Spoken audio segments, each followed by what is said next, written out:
Alright, this is the second video in our tutorial videos on how to use the school's website to create your own website for your students. In this video we'll talk about how to organize your pages, rename them, delete them, and create new ones.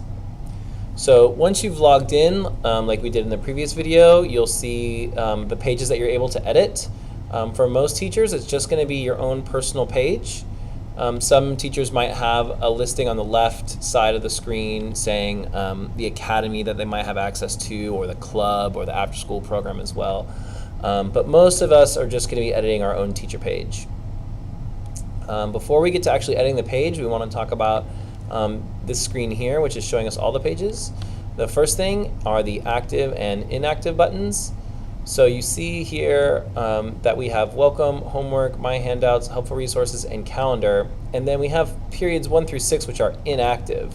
So if we look at the website here, right, we have welcome, homework, my handouts, helpful resources, calendar, and then nothing else, because those pages are inactive. If I click the inactive button and change it to active on 3 of them, and then come back here and reload the page, you'll see that now periods 1, 2, and 3 show up. Or conversely, if I click the active button and make them inactive, like if I make calendar inactive, go back here, reload the page, we lose those 3 periods, and calendar is now also missing. So this is a good way to decide what you want shown on your site. I wouldn't necessarily recommend deleting pages fully. You could just make them inactive, and that way you don't have to redo a bunch of work later. If you decide to bring it back, if you're working on a page and it's not really ready to go public yet, you can just leave it inactive and continue to work on it until you think it's ready to go public. And don't worry about using too much space. There's infinite amount of space on here. So you could have a bunch of inactive pages and just let them hang out there until you're ready to use them. So that's active and inactive. The other thing we can do here in this screen is we can change the order of things. So if I want handouts to be the second thing, you see on the page handouts is third, welcome comes first, then homework, then handouts.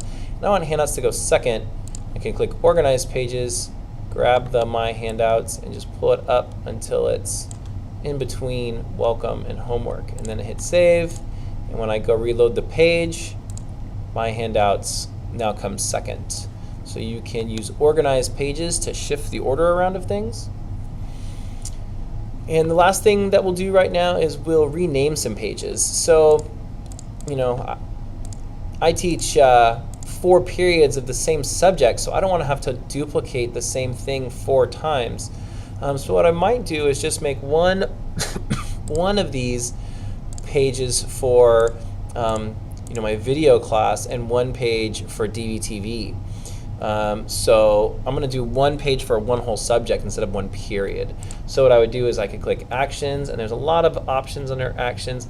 The one for renaming is under page options. So I'm going to rename period 1 to beginning video, and hit save, and see it changes. And I'll change period 2 page options to DVTV. There we go. And now if we go reload the page here, you see beginning video and DVTV are there. Okay, so that's how we can make pages active or inactive. We can change their order, and we can rename them as well.